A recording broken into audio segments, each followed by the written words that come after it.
What's up, everybody? This is Rondi Wooten, and I'm being joined here today by Eric Gomez, Gigi Austin, and we are State of Gaming, the only place on the entire internet where you can see the three of us talk at a table.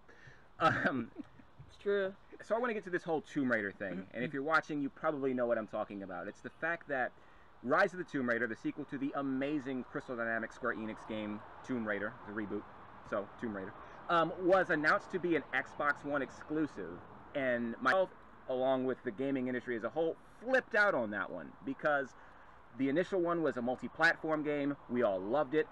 I enjoyed it on my PlayStation 3. We got the definitive edition on PS4. A lot of Sony gamers and a lot of PC gamers loved that game, and then when they said, oh, the sequel? Only on Xbox One. Felt very slighted, very upset. I'm pissed. We'll get to that later. What do you think about that whole situation? well, remember they did confirm it to be a timed exclusive, but that wasn't until maybe 1 or 2 days after. Yeah, that took them 48 hours. Yeah, they should have said that from the get-go. The hurt happened. Yeah. So, I don't know.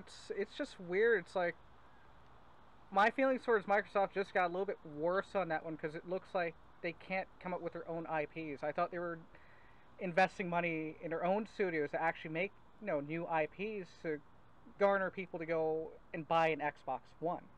However, by buying off a well-established gaming franchise, yes, and for it to be just exclusively on a console, just for maybe a few extra months, just kind of says a lot that they're kind of desperate. They, PS4 is going to have its Uncharted 4. Mm-hmm. Doesn't have a release date anyways. And they're just buying off an exclusive, for it to be exclusive just for the moment. But they kind of did the same thing with Garden Warfare, where Garden Warfare is like the first IP for Plants vs. Zombies on a console. Right. That was okay, because at least they got to it. But Tomb Raider, it's just, I guess with franchises that have been around, I just see it being a problem where it shouldn't have been like that. Well, the other thing is the fact that it's what Microsoft is trying to do by buying this. As the president pointed out, he didn't buy Tomb Raider as a whole to keep it entirely. Of course, they again pointed this out later with that 48-hour message of, oh yeah, by the way, it's timed. It just brings that question of, what are they doing? Because if you think about it, Tomb Raider has been a Sony platform for forever. Mm-hmm. Yeah. And what made me a little bit upset wasn't only the fact that Xbox was like, yeah, ours. It was also the fact that, how did Sony get away with just letting it happen? Because if you have what essentially has been your main female protagonist for decades now, and magically you let somebody try to take the reins on it, also brings that question of, why didn't Sony want it?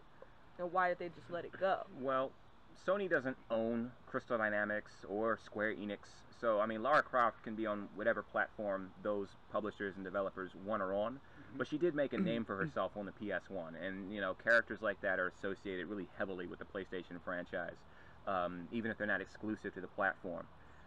It does beg the question of, if Microsoft was trying to buy, exclusivity for this game, why Sony wouldn't intervene to try to say, keep it multi-platform, Right. because we need this game too.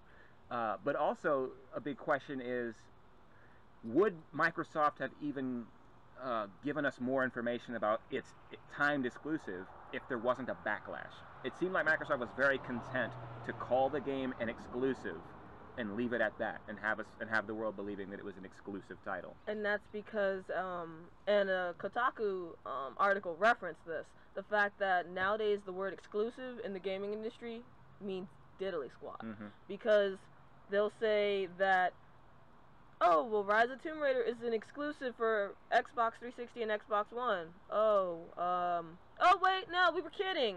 It's going to be timed now. So you guys will get it at some point. It's as if they want people to go out to spend those extra couple bucks to try to get that game, since everyone's going to freak out and think we're not going to have it on the system that we bought it on if you did not buy an Xbox system. I mean, the word exclusive I still think has some weight, because Pokemon is still exclusive to Nintendo only.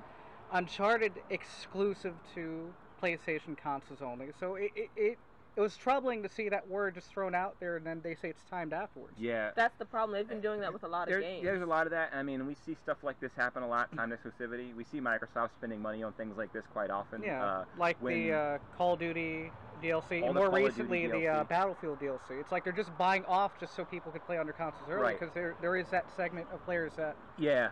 want to play Even it all the way first. back to like Grand Theft Auto 4, you got the DLC for like Lost in the Damned and Ballad of Gay Tony first on the Xbox. Mhm. Mass Effect for the longest time was only available on the Xbox. Things Yeah. like the Orange Box with Half-Life 2 and Team Fortress 2 and Portal.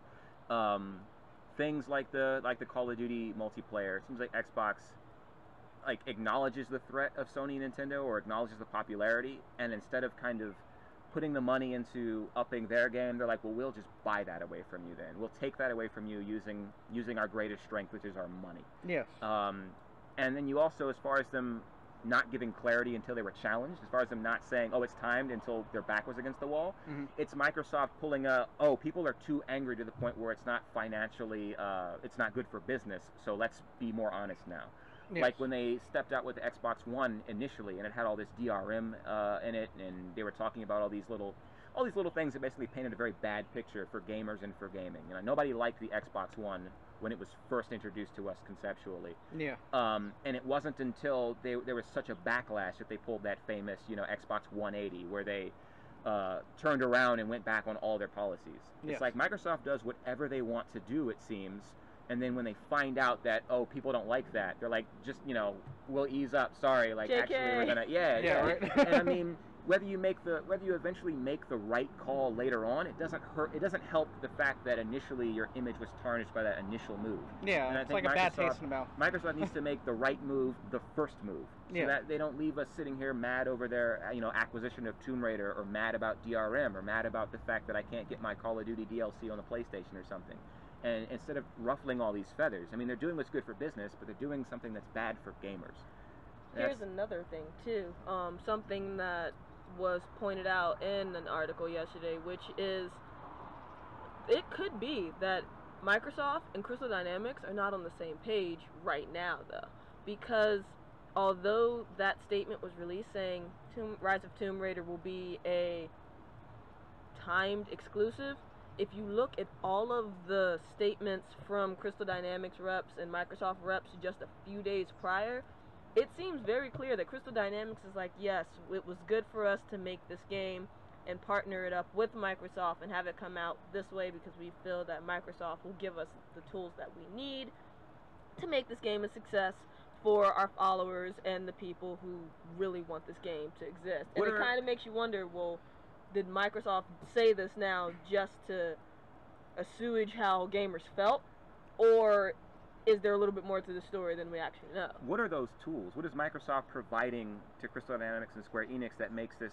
a worthwhile venture? Otherwise, you're just hamstringing the success of your game, because if all the PlayStation owners, PS3, PS4, and all the PC owners can't buy your game, then how is that good for Crystal Dynamics? Oh, I completely agree. If only Xbox One owners will purchase that game, that's less money made off of that game. Yeah. And they also pointed out stats where they just said, think about it this way: you have more PS4 purchases than Xbox One purchases, and so by you choosing to put this only on Xbox One, despite how it's sold, you just halved everything. It is the system with the lowest install base. There are more Wii U's in homes than there are Xbox Ones. Like, it doesn't make any sense.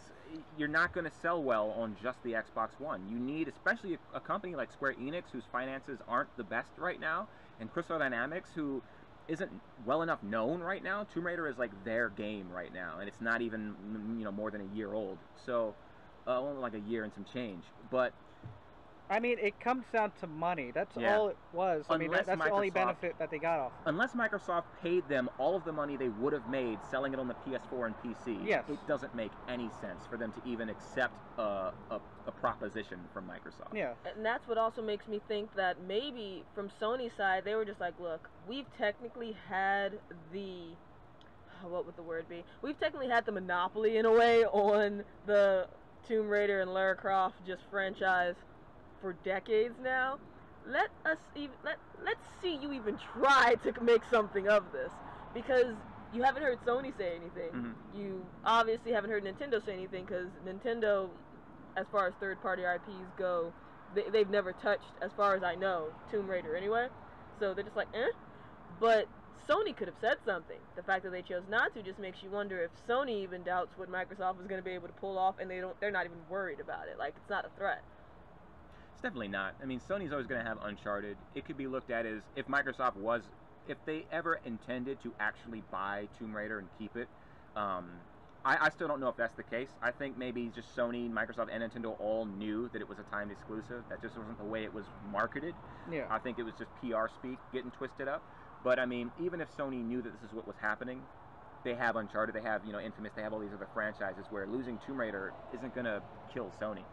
But also, it's like, maybe Microsoft would buy it because they don't have an Uncharted, and they don't have anything that's really like Uncharted. And if Sony owned Uncharted, but Microsoft could say, well, now we've got Tomb Raider, that could give some kind of parity to the systems. But I don't even know if Microsoft's intention was to lead us to believe that this game would only ever be on the Xbox. Well, remember, Titanfall 2 is supposedly going to be multi-platform. Yeah. So, I just find it really silly when it comes to a title that's always been more so multi-platform, like, at least as of recent generation, for it to be, like, just stuck on one console, especially when it came to Tomb Raider. It was, like, multi-platform. It sold more on PS3. Yeah. Than it did on Xbox Even the older 360. Tomb Raiders are multi-platform. They're on the PC, so it's always been multi-platform. It was really strange for that franchise in particular to be locked to a platform. Like, everybody loves Lara Croft, everybody loves Tomb Raider, or at least knows Tomb Raider, and they don't know it for being only on the whatever. I mean, it didn't make any sense. Are they not confident in their new IPs that they're developing? Well, right, that's another big question. That's the other thing. It's like they've invested like $1 billion in making 20 new games. They've invested so heavily in these third-party IPs or an exclusive DLC or whatever, because it seems like Microsoft Studios isn't generating anything. They need reboots of old things, they need up-res ports, and they need to buy off DLC and buy off franchises. Yes. That's not good. That's not a good sign for anybody who owns an Xbox One. It's not a good image for Microsoft to give off, because it's going to upset people. I think that's also because if we were to look at lifespans, Microsoft is still very young in comparison to Nintendo and Sony. Nintendo, it's like, hi, we're the big brother. Sony is like, I'm the middle kid, but I seem to be pulling this off well. And Microsoft's like, I've only been at this for about, let's see, it's 2014 now. I've only been at this for about maybe 13 years, but I think I'm figuring it out. And the reality of it is that technically they haven't. They've found developers like Bungie before things went their separate ways that could bring out the most in their systems, and that's why things like Halo were so amazing. Yeah. But if you look at things now, if Bungie had pulled what Crystal Dynamics is doing now, which was, so hey, Halo whatever is going to be on the PS3, people would have been pissed, because here you've had all these sequels that, as pointed out, in the case of Tomb Raider, they were multi-platform, but for the most part, console-wise, they were on a Sony platform. Right. With Halo, all these sequels that had been on an Xbox system, and suddenly you release one, and it's like, oh, hey, gonna go with Sony or Nintendo. Fans would have been equally If you think pissed. about the most pivotal franchises on, the Xbox, there's not too many of them that are exclusive, and I guess they don't really have the cachet that the other two companies have to be like, oh, we're just on a constantly crank out all of our own things. They don't have as many developers working for them. They don't own as many studios. They don't even have a mascot. Right. But, I mean, the only way we're going to get any more clarity on this is by asking the folks at home or at their friend's house, wherever you watch our content, on the train, on the bus.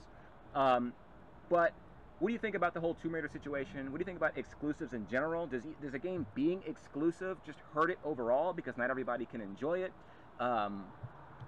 Just give us your feedback. Leave your comments in the comments section, whether it's on youtube.com/astateofgaming or on the Facebook page at facebook.com/astateofgaming. You can even follow us on Twitter and bug us there. We love the attention. We are at A State of Gaming. Click like, subscribe, follow, share it with your friends. And I've been Rondi Wooten. Gigi Austin. Eric Gomez. Take care, everybody.